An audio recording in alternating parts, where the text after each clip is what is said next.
Allez, bonjour à toutes et à tous. Aujourd'hui, on va s'attaquer à quelque chose qui peut sembler un peu intimidant au premier abord. On va décoder ensemble certains des symboles les plus puissants en mathématiques. Ce langage qui permet de résumer des calculs monstrueux en quelques lettres à peine. C'est parti, on plonge dedans. Ouais, je sais, quand on tombe sur ces symboles, le grand sigma, le grand pi, ça peut faire un peu peur. On se dit, oula, c'est quoi ce charabia? Mais en fait, il faut voir ça complètement différemment.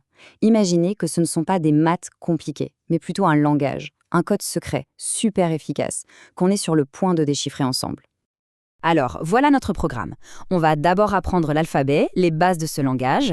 Ensuite, on verra comment changer de perspective, c'est super utile. Puis, on passera aux sommes en 2D. On découvrira un truc assez bluffant qu'on appelle l'effet domino. Et à la fin, on mettra tout ça en musique. Bon, on y va. Première partie, le langage des maths. C'est un peu comme apprendre une nouvelle langue. Faut commencer par le vocabulaire et la grammaire avant de pouvoir écrire des poèmes. C'est exactement ce qu'on fait maintenant. Ok, premier mot de vocabulaire essentiel, sigma. Ce symbole, le sigma, quand on le voit, il faut qu'un seul mot vienne à l'esprit. Additionne, c'est tout. C'est un ordre, une instruction super claire qui dit « prends tous les trucs qui suivent et fais-en la somme ». Simple, direct, efficace. Et juste à côté, on a son cousin, le grand pi, le pi. C'est exactement le même principe, mais avec une autre instruction.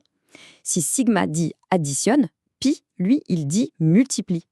On prend la même liste de nombres, mais cette fois, on les multiplie tous entre eux. Donc, pour résumer, sigma, c'est le plus en version sténo, et pi, c'est le fois. Facile, non? Ok, maintenant qu'on a les mots, passons à la grammaire. Il y a quelques règles de base à connaître. D'abord, ce petit i ou j qu'on voit en bas, c'est l'indice. On l'appelle une variable muette. Ça veut juste dire que son nom n'a aucune importance. On pourrait l'appeler i, k, toto, ça ne changerait absolument rien au résultat. C'est juste un compteur. Après, il y a des trucs super pratiques comme la linéarité, qui nous permet de séparer les sommes en plusieurs morceaux plus simples.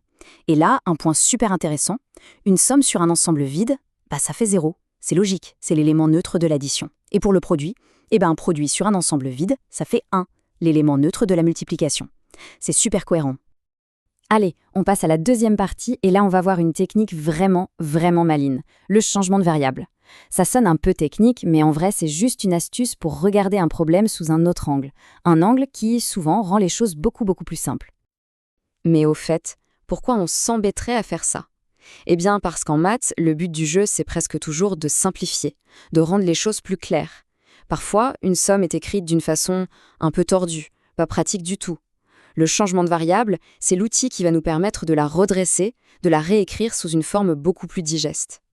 Regardons concrètement comment ça marche avec un décalage. À gauche, on a notre somme de départ, de i égale m à n. Classique. À droite, regardez bien, on a décalé les bornes. On ne part plus de m, mais de m plus a. Et on ne s'arrête plus à n, mais à n plus a. On a ajouté a en haut et en bas. Et pour que tout reste équilibré, qu'est-ce qu'on fait à l'intérieur? L'opération inverse. Le xi est devenu x de j-a. C'est ça le truc. Ce qu'on fait aux bornes, on fait le contraire à l'indice. Et le point clé, c'est que ces deux écritures-là sont strictement identiques. C'est la même somme, juste racontée différemment. Voilà, pour que ce soit limpide, on peut résumer ça en 2 étapes. 1. On décale les bornes, on leur ajoute ou soustrait ce qu'on veut. 2. On applique l'opération exactement inverse à l'indice à l'intérieur de la somme. C'est ce jeu d'équilibre, cette compensation, qui fait que tout fonctionne parfaitement.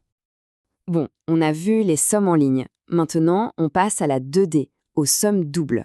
Ça peut impressionner au début, avec les 2 sigmas l'un à côté de l'autre.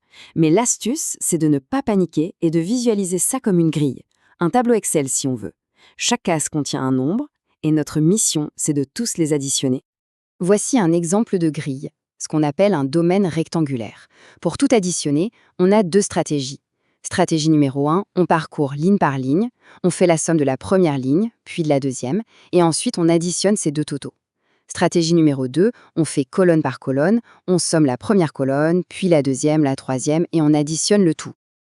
Eh bien, ce qui est génial, c'est que peu importe la stratégie choisie, le résultat final sera exactement le même. Et ça, c'est une propriété fondamentale pour les domaines rectangulaires. On peut intervertir l'ordre des sommes. Sigma et j, c'est la même chose que sigma j sigma i. On peut commencer par les lignes ou par les colonnes, ça ne change rien au total.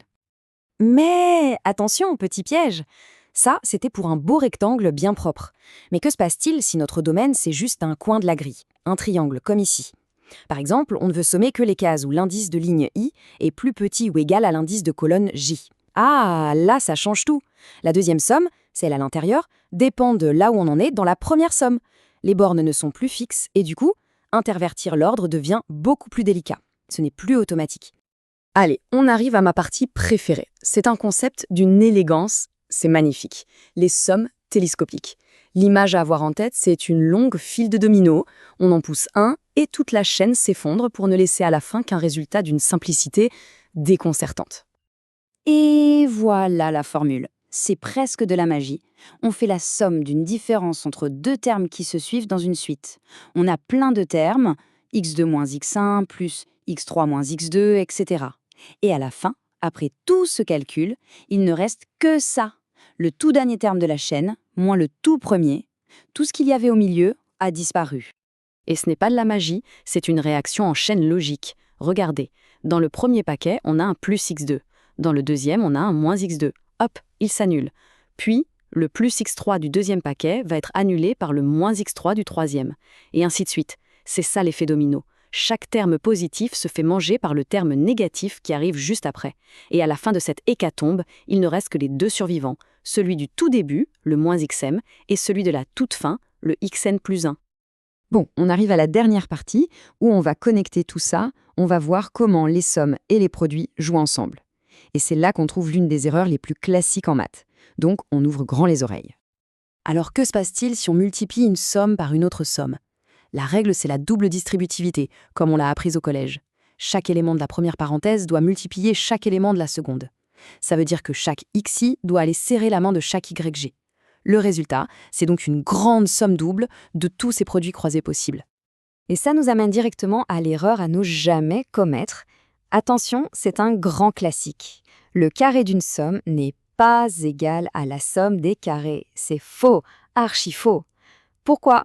À cause de ce qu'on vient de dire. Quand on met une somme au carré, c'est comme si on la multipliait par elle-même.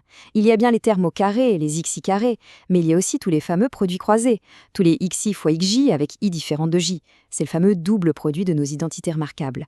L'oublier, c'est l'erreur fatale. Et voilà, on a fait le tour. Le code est cassé. Sigma, pi, ce ne sont plus des hiéroglyphes incompréhensibles. Ce sont des outils, des raccourcis hyper puissants qu'on a maintenant dans notre boîte à outils. Alors, la vraie question maintenant, ce n'est plus qu'est-ce que ça veut dire, mais plutôt, ok, quel problème compliqué est-ce que je vais bien pouvoir simplifier avec ça ?